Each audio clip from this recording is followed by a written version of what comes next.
Hello everyone, good morning তোমাদের সবাইকে। তোমরা সবাই কেমন আছো? আশা করি সবাই ভালো আছো, সুস্থ আছো। আর আমরাও ভালো আছি, সুস্থ আছি তোমাদের আশীর্বাদে। আমার ছেলেও এখন সুস্থ আছে। তো আমি কালকে একটা ভিডিও আপলোড করছিলাম, সেখানে তোমরা দেখতেই পেয়েছো। তো আমার ছেলে এখন বেশ ভালো আছে। আর এখানে আমার ছেলের খাবার বানাচ্ছি, আর ওই পাশে চাটাও বানিয়ে নিয়েছি। তোমার দাদাভাইকে দোকানে দিয়ে আসবো। তো আজকের ভিডিওটি যদি ভালো লাগে কোনো অংশই, তো প্লিজ একটা লাইক দিয়ে পুরো ভিডিওটি দেখো। আর আমার চ্যানেলে যারা নতুন এই মুহূর্তে আমার ভিডিও দেখছো, প্লিজ চ্যানেলটা সাবস্ক্রাইব করে আমার পাশে থেকে যেও।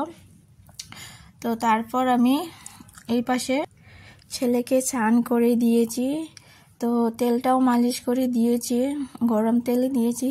কি বলবো গাইস, আমাদের এখানে অনেকটা দিন ধরে প্রচুর হাওয়া দিচ্ছে, কি বলবো। আর রৌদ্র অতটা দিচ্ছে না। আর আমি বিছানার মধ্যেই তেলটা মালিশ করে দিয়েছি, কারণ এই পাশ দিয়ে খিড়কিটা দেখতে পাচ্ছ, এই খিড়কিটা দিয়ে একটু রৌদ্র আসে।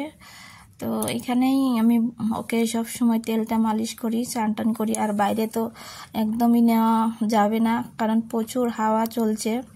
তো এমনিতেই ছেলের সর্দি কাশি লেগেই থাকে, তো তার জন্যই। তো ওকে স্নান টান করিয়ে তারপর আমি যাব রান্না করতে। তো তোমরা সঙ্গে দেখো আর পুরো ভিডিওটি দেখো। তো দেখো, ও এখন খেলবে, তাই দিবে। ওর সাথে সাথে আমিও করছি। ছেলেটার অনেক দিন ধরেই শরীরটা খারাপ যাচ্ছে, কি বলবো।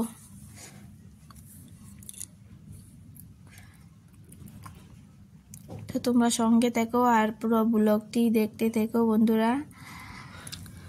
ও তাকিয়ে আছে, ওই পাশে আর পাপা এসেছিল, তো দেখলো তাকিয়ে। আরও দেখো স্নান করে দিয়েছি, অনেকটাই আরাম পেয়েছে, অনেক খেলাধুলা করছে। তো এখন ঘুমিয়ে যাবে। খাওয়া দাওয়া করিয়ে ওকে ঘুম পাতিয়ে দেব, তারপর আমি রান্না সান্না এগুলো সেরে নেব। তো একলা মানুষ, কি করব। দুই মেয়ে স্কুলে চলে যায়, ঘর পুরো ফাঁকা থাকে দিনভর, শুধু আমি আর ছেলেই থাকি। তো একলাই সব কিছু সামালতে হয়।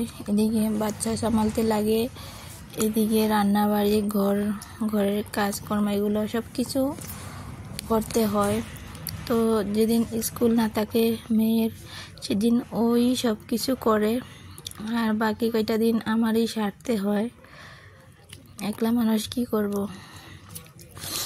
তো এইভাবেই দিন কাটছে আমার। তো এখন 11টা, 11:30 হবে, এখনও আমার খাওয়া হয়নি। শুধু সকালবেলা চা খেয়েছিলাম, তোমরা দেখতেই পেলে। সেই চা খেয়েই আমি সব কিছু ঘরের কাজ সেরে নিচ্ছি। তো রান্না বাড়ি করে তারপর আমার খাবার হবে। তো এখন ওকে রেডি সেডি করে দিয়েছি, এখন ও। তো তারপর এই পাশে ওকে বিটের জল খাওয়াচ্ছি, দেখতেই পাচ্ছ। মেয়ে খাওয়াই দিচ্ছি, আর কি বলবো, খেতে চাই না একদমই। কিরকম একটা গন্ধ আসে। তো আমি খেয়ে দেখেছিলাম একটা গন্ধ আসে কিরকম। তো খেয়েছে, 4-5 চামচ খেয়ে নিয়েছে, বেশি খেতে চায় না। তো দেখো খাচ্ছে। তো ছেলে তো ঘুমিয়ে গিয়েছে। তো তারপর আমি এই পাশে রান্না বসিয়েছি। তো এখানে মশলা আমি কষিয়ে নিচ্ছি, এটা মাংস বানাবো বলে। তো এখানে তোমাদের দাদাভাই মটন এনেছিল, তো সেইটাই আমি রান্না করব। এটা আর কি দেখাবো তোমাদেরকে, সবাই রান্না এটা করতে জানেই। তো সব কিছুই মশলা এটার মধ্যে আমি দিয়ে নিয়েছি, আদা রসুন পেঁয়াজ, তো যত কিছু মশলা থাকে, ধনে গুঁড়ো জিরার গুঁড়ো সব কিছু দিয়ে নিয়েছি। তো মশলাটা কষিয়ে মাংসটা দিয়ে নিলাম। তো আজকে শুধু মটন বানাবো আর একটা ভাজি করে নেব, তো এই দিয়ে খাবার হয়ে যাবে। তো দেখতে থেকো ভিডিওটি ভালো লাগলে লাইক কমেন্ট শেয়ার করে দিও।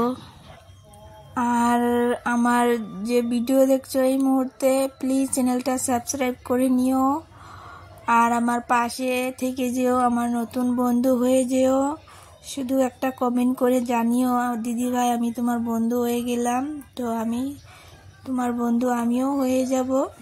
তো এটা হলো বিকাল টাইমের ভিডিও। তো দেখো ছেলেকে নিয়ে একটু ঘুরতে যাব। তো ছেলেকে নিয়ে একটু খেলাধুলা করছি। তো আর কাকিমুনির ঘরে যাব। তো তাই তো আজকের মতন চলে যাচ্ছি বন্ধুরা। ভিডিওটি ভালো লাগলে প্লিজ একটা লাইক করে দিও।